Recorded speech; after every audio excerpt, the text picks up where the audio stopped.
Good morning. I think it's only appropriate that we have the head of our emergency management, Dusty Nichols, lead us in the Pledge of Allegiance this morning. Dusty? I pledge allegiance to the flag of the United States of America and to the republic for which it stands, one nation, under God, indivisible, with liberty and justice for all.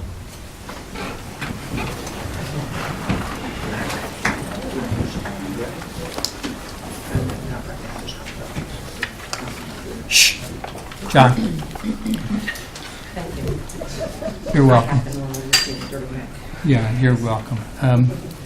Welcome to the September the 11th, 2017 meeting of the Shawnee County Board of Commissioners. My name is Bob Archer. I currently serve as chair of the commission and represent District 3 alongside Commissioner Shelley Bueller, who represents District 1, and Commissioner Kevin Cook, who represents District 2. Good morning, everyone. Morning. Welcome. First item of business, please. Item 3, consent agenda. Are there questions or comments on the consent agenda? There were 3 items. I have none. None. I'll move approval. Second. Motion made to approve the consent agenda by Commissioner Bueller, seconded by Commissioner Cook. All in favor say aye. Opposed, no. Motion carries 3-0. Next item, please. Item 4, new business. A, County Clerk, number 1, consider all voucher payments. Commissioners, this morning we have vouchers that total $2,661,693.66. The highlights out of the voucher report: payroll, $504,736.24. Kansas Expo Center, which are allocations to the Expo Center, $395,658.67. AM Coron and Sons of $1,283,424.81 for the Willard Bridge. Health insurance with $195,760.42. Payments to Public Works, $59,878.09, which includes a snow plow in the equipment. And then finally, Parks and Recreation of $55,617.54. Those make up the majority of the vouchers. I do not have any questions. I would move for their approval. I have no questions either. I'll second. Motion made to approve the voucher report by Commissioner Cook, seconded by Commissioner Bueller. All in favor say aye. Opposed, no. Motion carries 3-0. Next item, please. Item A2, consider correction orders. I'll move approval. Second. Motion made to approve the correction orders by Commissioner Bueller, seconded by Commissioner Cook. All in favor say aye. Opposed, no. Motion carries 3-0. Next item, please. Item B, Parks and Recreation, number 1, consider authorization and execution of contract C-297-2017 with Mrs. Vivian Hill to purchase land adjoining McKinley Park at a cost of $2,990, with funding of $1,365 from the Parkland Acquisition and Development Fee Fund, District 2, and $1,625 from the Building Maintenance Fund. Good morning, Commissioners. John Knight, Parks and Recreation. I have also with me today a couple of staff members, especially Brian Toby, who works very closely with the some of the procedures that go into either acquiring parklands, developing the parklands. What are all of the things that we consider? And if you don't mind, I'd just like to take just a brief minute to kind of fill the commissioners in on some of this process. As you know, as the county clerk just read, this is a request to add an additional to actually purchase an addition to the McKinley Park, and a better way to describe that would be the McKinley Parks parcels. I'll show you in a minute here as to why this makes sense. Also, you'll find attached our individual management plan for McKinley Park. I would like to say that on the cover of that, it is a little bit misleading in that it says some of the groups that have reviewed some of those, if you look at the cover of that, it says approved by. Some of those we need to change that to reviewed by and commented on, mostly for public engagement, those type of things. As you may not know, this is one of the very first ones that we're implementing. So like where it says the advisory board does not have approval process. Only this board has the approval process. So they're just kind of looking at to be sure that all of our policies and procedures are followed. But I wanted to take just a brief minute here and kind of explain to you what an IMP is. I won't go into a lot of detail because it gets to be kind of rather boring. So I'll try to just hit on the highlights of this. An IMP, the individual management plan for each park, it's a tool to manage our facility and land use, all of the different requirements we have as a department. It's a best practices procedure that's been recommended by both our master plan as well as CAPRA, which is the Council on Accreditation of Park and Recreation Agencies. Both of these are, as well as the process of an IMP, is consistent with all of our goals and strategies for our department, especially the ones for the community vision for land. To remind you, the community vision for land is our vision for our park lands is to make all parks a place of civic pride that results in highly productive, positive, passive, and active use that supports healthy and active lifestyles for people of all ages.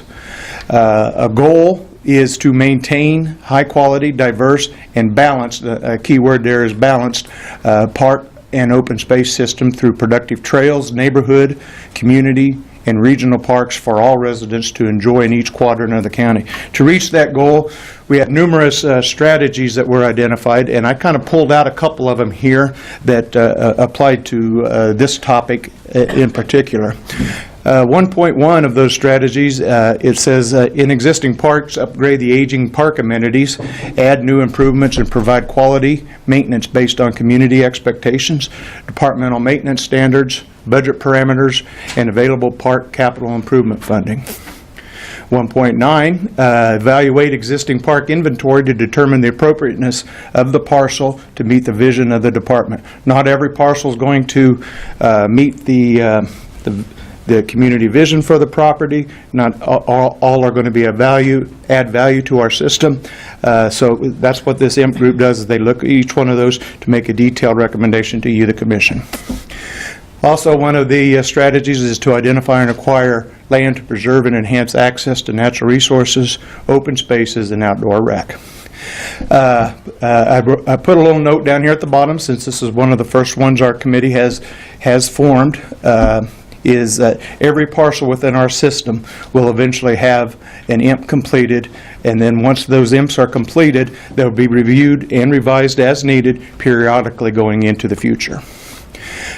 For 2017, we have 9 other parks that they are nearly completing their IMPs on for 2017, and another 10 for next year in 2018.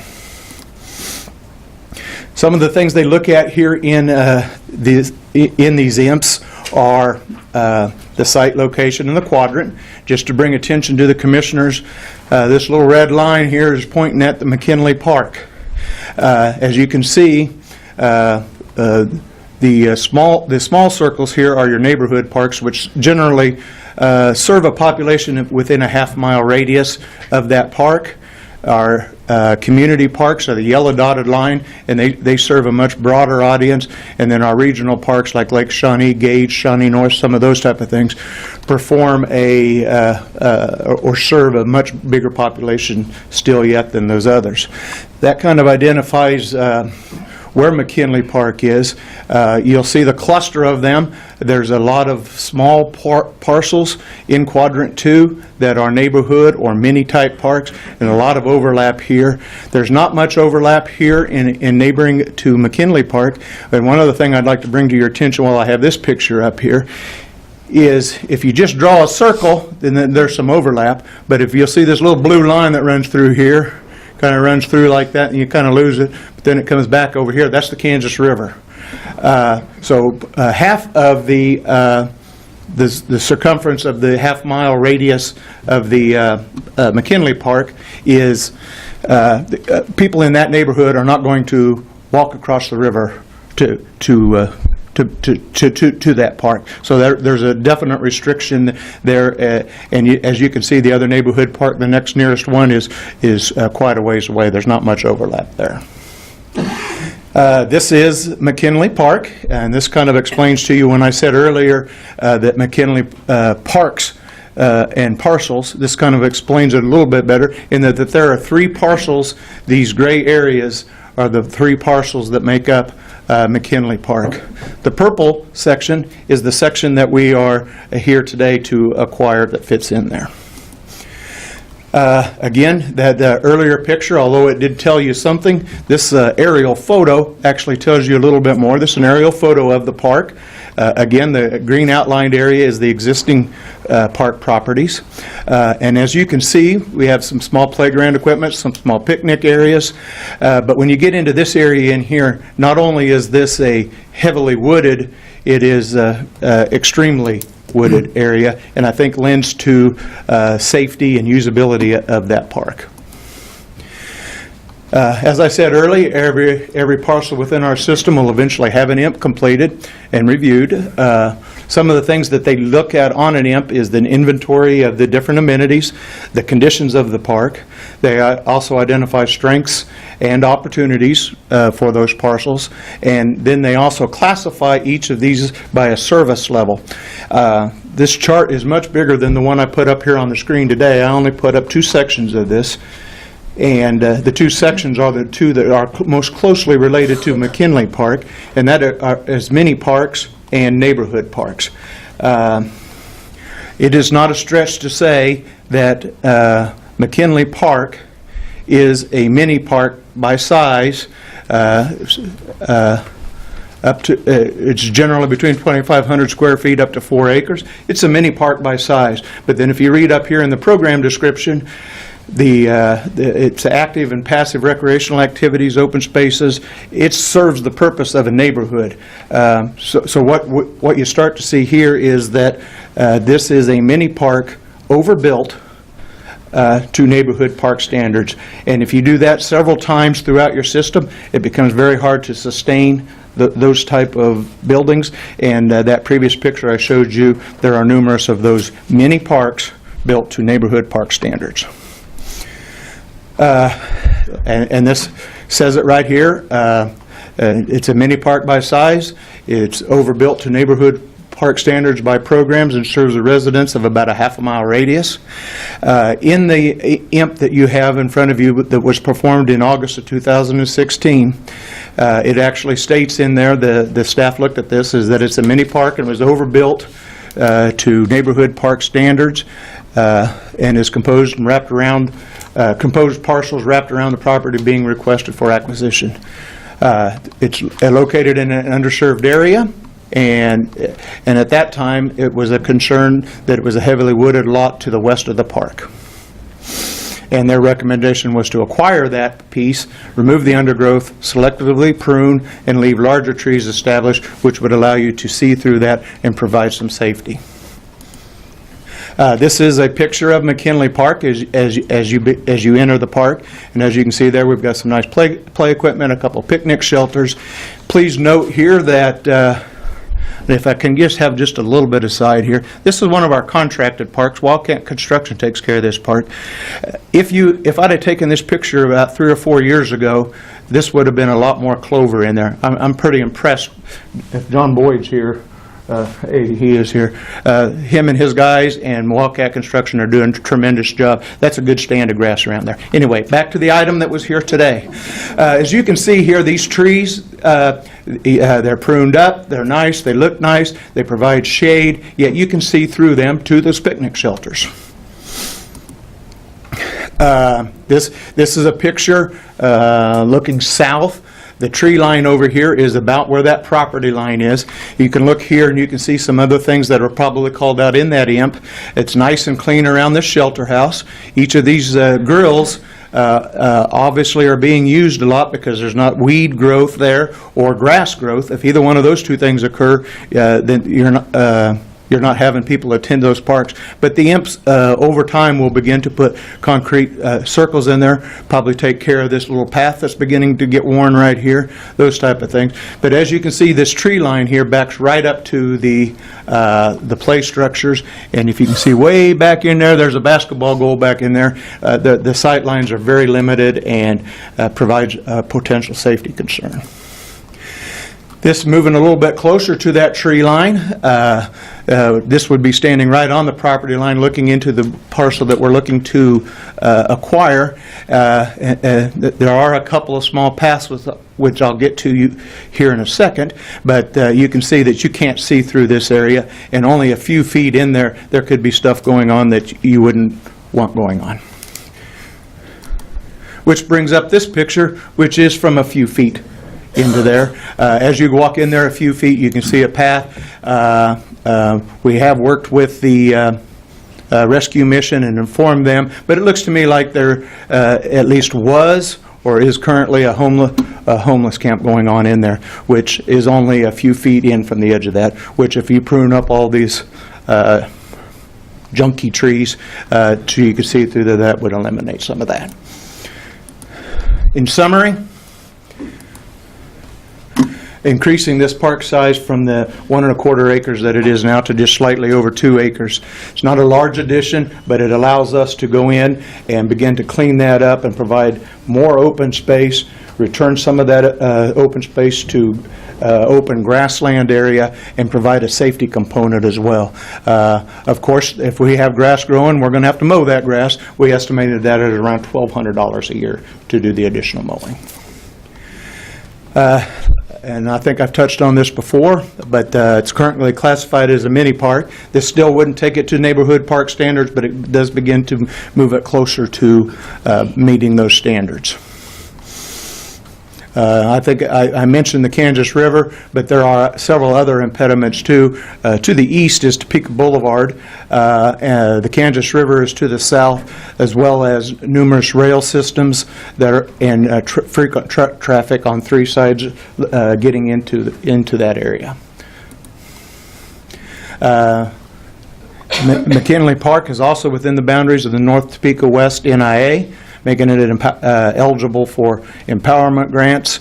And recently, we've been working with that NIA to work with them with their SORT funding with the city of Topeka to bring improvements. We've temporarily approved them to put in improvements to the multi-purpose basketball court and the sidewalks and some of the other concrete that I identified in some of those pictures. The acquisition of this property will enhance the current park use by increasing with minimum budgetary impact the size of McKinley Park and make it a more positive and safe system that can be sustainably managed into the future. With that being said, I also want to say that Miss Vivian Hill is very excited about making this part of the system. She's owned this property for many, many years and is very excited to see it be something turned back to the public to be able to be used. With that being said, I have, like I said, Brian Toby is here, as well as John Boyd, and be happy to answer any other questions you may have. Questions or comments from Mr. Knight? Yes, Commissioner Cook. Thank you, Commissioner. Thank you, John, for the analysis of the IMP. I think that is very educational and helps the public and everybody else know the process that we're going through. And it does apply the master plan. Just might note also that you've touched on Ms. Hill's husband many years ago, he's since passed on, would help if the area was cleared out. They had it for Boy Scouts. The Boy Scouts would camp there for camping trips at the and then shelter. But he got older, that became more overgrown.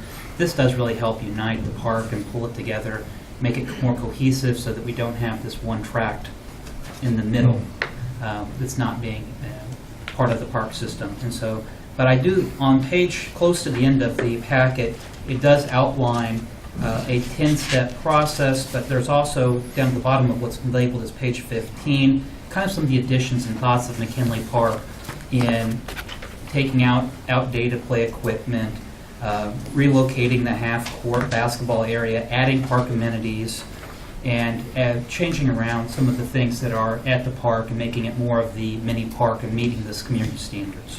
So, thank you. Very good. Commissioner Bueller, anything? I don't have any questions. I was going to just comment that I like that IMP. I mean, it's a systematic process that I think is really good, and I really support this. This is a quality of life issue for that neighborhood. I'm glad we're doing it. I'll make a motion to approve. I'll second. Motion made to approve by Commissioner Cook, seconded by Commissioner Bueller. All in favor say aye, opposed no. Motion carries 3-0. Next item, please. Item B2, consider authorization and execution of contract C298-2017 with Rossville Township for treatment of noxious weeds in the township at a cost of $22 per township road mile. I'll go ahead and turn this over to John Boyd, who supervises through our Green Space Division, which the weed department is a part of. I am trying to shamelessly plug my department for the rest of this commission meeting, but I'm not going to be able to. We'll just leave that just like that. Good morning, Commissioners. John Boyd, Shawnee County Parks and Recreation. This is our standard service contract that's between Rossville Township and the Noxious Weed Department for maintaining noxious weeds on the roadways. Questions, Commissioner Bueller? Is it any changes in the prices from Not past at years? this point, no. Not at this point? Okay. I'll move to approve the contract. Second. Motion made to approve by Commissioner Bueller, seconded by Commissioner Cook. All in favor say aye, opposed no. Motion carries 3-0. Thank you, you. John. Next item, please. Item B3, consider authorization and execution of contract C299-2017 through C301-2017 with Healthier For You vending for the placement of vending machines in 3 community centers, Oakland, Hillcrest, and Crestview, as a pilot program for 2018 with proceeds going into the general fund. Good morning, Commissioners. Jess Rakestraw, Parks and Recreation. You have the agreements with Healthier For You vending for 3 locations for our healthy snack vending machines to be placed in those. They do serve to increase the convenience of healthier snacks within our locations and hopefully remove the empty calorie snacks that we currently have, as well as working towards one of our CAPRA standards. The machines do use about a third less energy than typical vending machines. They're also ADA compliant and offer multiple ways for visitors to pay for these snacks. So I'd be happy to answer any questions you might have. This is a pilot project? It is, yes. And it links to the master plan also, right? Yes. Okay. Questions? Links to Okay. Yes, just Commissioner Bueller. links to the master plan, but CAPRA, the accreditation. The accreditation that we're currently trying to work through as well, yes. Very good. I'll be interested to see the results. Me too. Definitely, yeah. Whether we get some of those in the courthouse. Yes, I'm looking forward to it. They look like pretty neat. Snickers bar from Dylan. That's what I'm trying not to do, John, thanks. Choices, healthy choices. So I'll move approval. Second. Motion made to approve by Commissioner Bueller, seconded by Commissioner Cook. All in favor say aye. Opposed, no. Motion carries 3-0. Thank you. Thank you very much. Next item, please. Item C, Emergency Management Number 1, acknowledge receipt of report certifying the American medical response is in compliance with the response parameters and requirements as set forth in contract C207-2017 for June and July 2017. However, AMR will be fined in the amount of $1,170 for long responses in 4 different zones in June and $1,290 for long responses in 4 different zones in July. Morning, Commissioners. Nelson Casteel, Ambulance Compliance. Before you there is the June and July compliance certifications for AMR. These are normally on the consent agenda, but the Chair did ask that I kind of provide some insight as to where we are. The new contract went into effect on January 1st of 2017. The old contract had been in effect for approximately 10 years. And in the new contract, we have seen the increase in response time parameters being met. The older contract required 6 minutes average response time every quarter in the city, 12 minutes average response time for every quarter in the county. We went from that to what's called a fractile basis. Every month, AMR for all of the zones aggregated together must arrive on time, according to these parameters, 80% of the time. As can be seen from the reports and also the statistics on the back of the reports, they are staying above 90%. So they are in compliance by 10%. AMR has a dashboard that I put on my desktop that I can track on a daily basis when they're falling below 90% or anything. What's convenient and nice about that is the supervisors that they have over there, their dispatchers, a lot of the folks that are watching these trends, if they see that they are having a problem with meeting the response times, then they address that. I can have a live look at what's going on, or I can look back through the trends that are here. The fines that were talked about, with the exception of the Kansas Turnpike, each call is ranked as to how long did it take them to have an advanced life support unit on scene. For every call, whether it is emergency or non-emergency, if they are 15 minutes or more, it's $10 a minute. And it just continues for the 18, the 20, and the 22. The Turnpike, because the Turnpike's kind of special, it has limited access. There's only so many fire gates. And as you can see on the eastbound and westbound zones, which would be out here east of the service area, the westbound zone, they have to either find a friendly fire gate, which means it's open already that they can come up, go around, go down, and come back, or they have to go all the way to Douglas County line at the service area, turn around and come back. And so that's why that is where that is. I've been very pleased so far with what I've seen.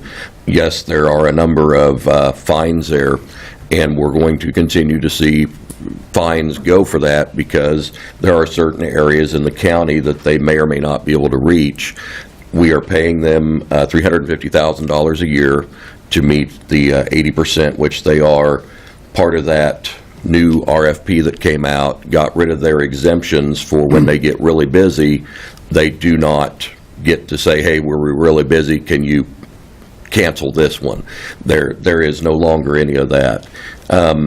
The overview here, which this outlines the zones, these are the exemptions that they can now get. Most of them are weather or traffic related. There are a couple of exemptions that they put in for if we have a upgrade or a downgrade. AMR takes great strides in not changing any of their times, not editing any of what their CAD has. They will put a note in the CAD that says, this call was not late because we either upgraded or downgraded. Will you approve this? And then I go back and take a look at it. I can see the edits on each call when something gets changed or anything. And then we have our interfacility transfers, missed timestamps, which we're not seeing as much now that they've got the new MDTs in their phones. The multi-unit responses, or in the case of AMR, as part of their contract, they were going to try for 6 months and put a rapid response unit out there. They took their supervisors, and sometimes they have two supervisors. They have put them out there, and that has really helped getting folks out there. It's also helped their system status because they've gotten to a minor call. They've been able to re-triage where those units go. The runs with the wrong coding, once in a while they'll code it wrong. We have a lot of staged runs with our shootings, our overdoses, or people that are generally not in a good mood, so they want law enforcement there to be there. We've had some upgraded runs. The VA hospital runs is something that we've talked about in the meetings that we're talking about. Some of those are coded as emergency because they get impatient waiting for a transfer in between. AMR has a national contract with VA that they've got to meet certain things, so we look at those and decide if it came from the ER or did it come from somebody out in the parking lot or another building. And then the one that we still get on a regular basis, especially on the Kansas Turnpike, is the wrong addresses by callers. Folks do not know, folks many times do not know where they are. So, and I went through the zones here. It kind of tells you who is where. This kind of gives you an idea what they are fined. The biggest aspect on here is in all zones, and again, this is with the exception of the Kansas Turnpike. It only does the 4 zones. In all zones, when they hit the 45-minute mark, then they get hit for an additional $100. Then it really starts adding up. So when I talk about the zones, and this is available on our website, and I can email it to people, with the exception of the little subdivision there where the lake is, just to the south and west of 45th and Wanamaker, the city of Topeka is in Zone 1. So that's there, with exception of that little bit hanging down there.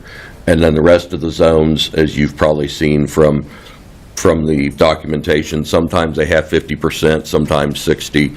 Those are the far out zones that they know they may or may not get there on time each time. So they look at the trends and decide based on the stats and based on what their weekly averages have been. So I'll stand for any questions or comments. Very good. As Nelson mentioned, typically this would go on the consent agenda, but I think it's important to remind the public that we monitor compliance, that we monitor performance of our AMR provider, and that we take it very seriously. Yes, the sir. response times in Shawnee County. So, questions, Commissioner Cook? Oh, yes. Director Greiner reminded me, the fines, as outlined in the contract, go to a special revenue fund, and it is a grant process to our first responders. The fines do not go into the general fund, and they are prohibited by contract from paying me or from me, the compliance officer, having any benefit from them. We set up a grant process. The advisory board did, I believe the board approved it in either March or April, and then that money is just allowed then to roll over. So right now with, and then we took the 2016 monies to start that process and put those in there, even though they were fined differently. The commission approved putting those in the special revenue fund. The fire chiefs and other first response agencies get together and decide what they want to do with that. It can be equipment or training or anything like that. The caveat being it can't benefit my office and cannot benefit directly the contractor. So the fines are put out that way. Very good, thank you. Commissioner Cook? Thank you, Nelson, for that kind of explanation on the grant process. That was one of the things I wanted to kind of point out, is where these fines are going and what they're being used for. Also, just might note that if we look at the 2017 to date, as of the end of July, there were 12,042 emergency calls made in Shawnee County. And, you know, if you think about that number, we would surpass 20,000 emergency calls in a year. And all the hard work that our first responders do and how serious they take it, that they have over a 90% response rate. And so, Yes, thank you. I'll just say the month of July was, the month of July was very busy for them. And to have that 90% still occur was, I was very concerned that I was going to be busy a couple extra days going through because of the number. They average between 60 and 70 calls a day. There were 4 or 5 days that they averaged in the 3 digits. 70% of those being transports, which put extra stress on because there's no longer a unit available when it's waiting at the hospital. And they did very, very well in July of keeping the fines. They were a little bit higher, but that was to be expected. Thank you for pointing that out. You bet. I'll make a motion to acknowledge receipt. Second. Motion made to acknowledge by Commissioner Archer, seconded by Commissioner Bueller. All in favor say aye. Opposed, no. Motion carries 3-0. Thank you very much, Nelson. Thank you, Commissioners. Next item, please. Item B, Health Department, number 1, consider authorization and execution of contract C302-2017 with United Way of Greater Topeka for them to serve as fiscal agent for the Early Childhood Block Grant for a collaboration of agencies that work with pregnant and parenting mothers and children in Shawnee County, with the 12-month award total for the Health Department being $252,263. Good morning, Commissioners. Teresa Fisher with the Health Department. Before you today is a request to enter into a contract with United Way for them to serve as our fiscal agent for the Early Childhood Block Grant. They have served as the fiscal agent over the past few years and desire to continue that role this year. Our evidence-based nurse-family partnership program at the Health Department is the recipient of these grant dollars. The Early Childhood Block Grant dollars also serve as a match for our grant funds that we receive through KDHE, the Outreach Prevention or Early Intervention Services. I'd be happy to answer any questions you may have. Questions? Comments? I'll move for approval. I'll second. Motion made to approve the contract by Commissioner Cook, seconded by Commissioner Bueller. All in favor, say aye. Opposed, no. Motion carries 3-0. Thank you. Excuse me. Thank you. Next item, please. Item E, Appraiser, number 1, consider approval of request to reclassify the commercial appraiser manager position to a deputy county appraiser position to salary including benefits of $105,525. Good morning, Commissioners. Steve Bauman, County Appraiser. I am asking for approval of this reclassification request as our commercial appraiser position has been performing the duties over and above the current job descriptions for quite some time. They're more in line with the deputy position. The other larger counties carry a deputy position. I believe we need to recognize the work that's being done. This position will also assume the duties of the county appraiser in my absence, and as part of my succession plan. This is included in my 2017 budget, and moving forward into the 2018 budget, sufficient funds are available. I have discussed this with the Director of Administrative Services, Betty, and also the Human Resources Director, Angela, and I believe they both approve of this request. And I'd be happy to try and answer any other questions you might have. Questions or comments for Mr. Bauman? I don't have any. I don't have any either. Move approval of the request. Second. Motion made to approve the request by Commissioner Bueller, seconded by Commissioner Cook. All in favor say aye. Opposed say no. Motion carries 3-0. Thank you, very Steve. much. Next item, please. Item F, Commission, number 1, discussion of appointment of treasurer to the Shawnee, or to the Silver Lake Township Board. Yes, Commissioner Bueller. Commissioners, after consulting with the counselor, it's within our authority, if we wish, to extend this for an additional 2 weeks. I know that we did have one applicant, but I was kind of surprised that we didn't receive more, and I heard from several that they did not know that that position was open. So in an effort to get that word out a little bit more, maybe post some things in the post office, the library, city hall, that sort of thing, I would move to extend for 2 weeks, and if we do not receive any further applications, then it would be my intent to appoint our one that we have. So the motion is to reconsider on September the 25th. Correct. Okay. Commissioner Cook, any problems with that? No. Okay. Motion made to reconsider on September 25th, 2017 by Commissioner Bueller, seconded by Commissioner Archer. All in favor say aye. Opposed, no. Motion carries 3-0. Thank you. Thank you. Next item, please. Item 5, Administrative Communications.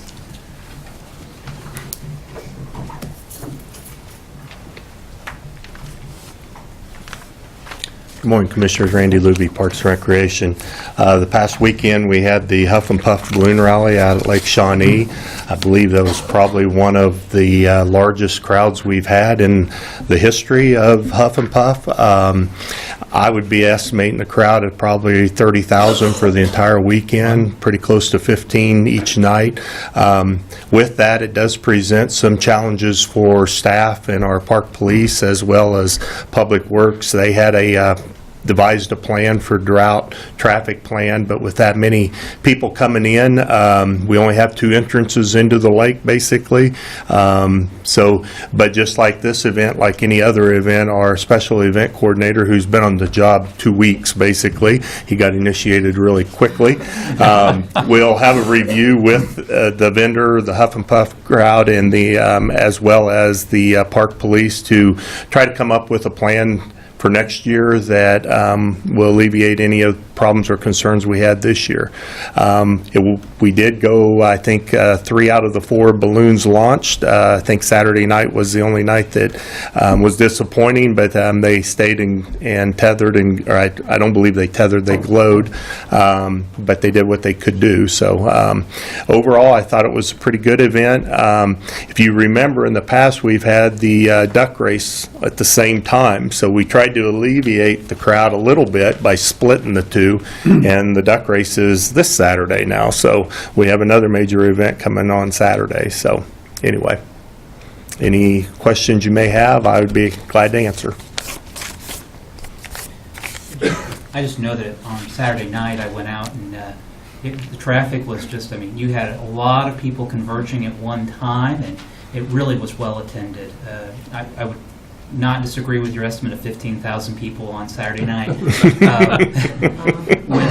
With the traffic backed all the way up from Croco to California on 29th Street, and from the entrance to the lake all the way to the Interstate Bridge on Croco. And so there was just, and I think that as we look at traffic flows, and that's where we pull our team together, and we kind of have a year to plan out as this event continues to grow. And so, good point, and maybe we can figure out a plan to get them in off of 45th and East Edge to alleviate some of that. So we'll look forward to meeting and getting that done. Thank you. Thank you, Randy.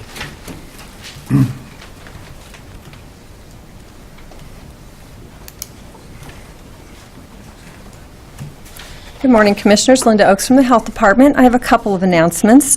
Today, the Health Department is starting to give flu shots to the public. Flu shots are $30. We accept a lot of insurances, as well as Medicare, Medicaid, and CanCare.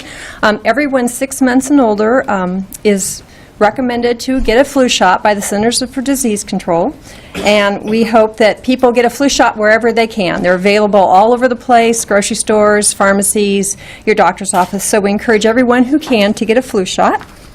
That starts today. And then I just want to remind the public this week that WIC is closed on Wednesday, so we can start eWIC. I'm sorry to say I don't have a T-shirt for you, but I do have a brochure. No T-shirt. All right. Let's see if we can do it. So just a reminder, eWIC is the new system for our WIC participants to get their benefits. This is an eWIC card. I can't give you a sample because they're all checked out and monitored and inventoried. So starting Thursday, that's how we will be helping folks get their benefits. I think it's going to be a great improvement, and looking forward to it, and I'll bring you some reports later on it. Thank you. Thank you, Linda.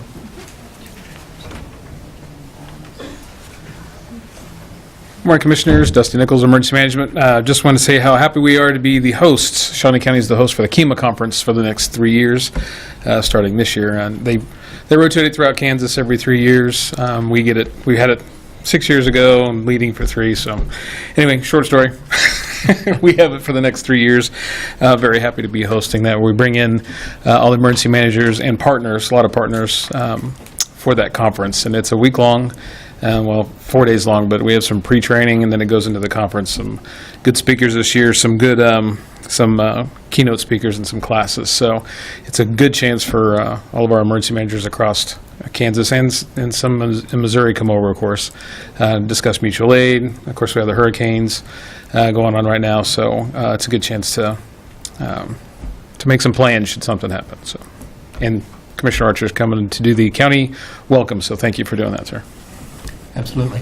KEMA, I have a quest to explain all acronyms. So Kansas Emergency Management Association. All right. So it is our... And how many people are we expecting in town? Oh, wow. I'd probably say, what do you think, Nelson? 250? Yeah. Maybe. 250. get some probably more this year, but Excellent. depending if they're deployed or not. Okay, very good. Yes, Commissioner Bueller? It's just been interesting watching the hurricane coverage and all Hmm. the same language, the common language Uh-huh. that everybody's using, the EOC, Emergency Operations Center, NIMS, National Incident Management System, So, National Response Framework, the plan, all that right, stuff. I mean, yeah. it's, if you pay attention, that Yeah. same language is being used at the federal, state, and local level with, mayors and county commissioners and the governor Yep. of Florida, so Yes, it ma'am. works. It It's been, works. in our office, we really pay attention to these national level incidents, and when they do their media conferences, are we truly training our responders at a local level to plug and play, if you will, at a national level? And we clearly are. It was very, very, very impressive to see just the Texas to Harvey media conferences, and we were just like almost cheering, we're doing it right, yay! So it was good. Good, good. Commissioner? I think maybe, while we'll probably never get hit with a hurricane. See, as soon as you say stuff like that.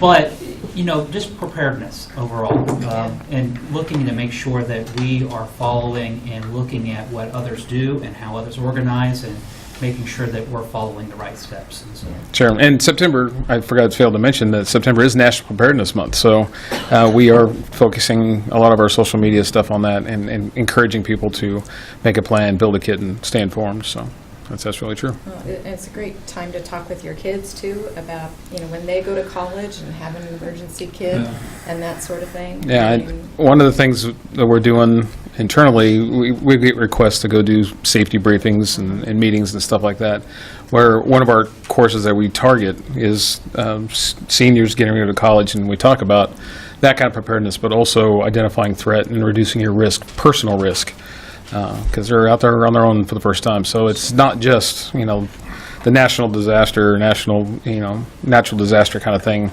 that we're focused on. There's all kinds of threats that we need to be aware of, and we're trying to train and help our young people get educated before they leave their homes in that nest of their own. Very good. Thank you, Dusty. Thank you, sir. Anyone else for administrative communications this morning? Commissioner Bueller? I'm looking forward to the JADO meeting on Wednesday, I believe. At 6 No, o'clock. you're not. I am. Why not? Yeah, me too. Okay. Commissioner Cook. when we were talking about McKinley Park earlier today, I neglected to say and thank Teresa Miller from our Parks and Rec Advisory Board of all the hard work that she has put into this.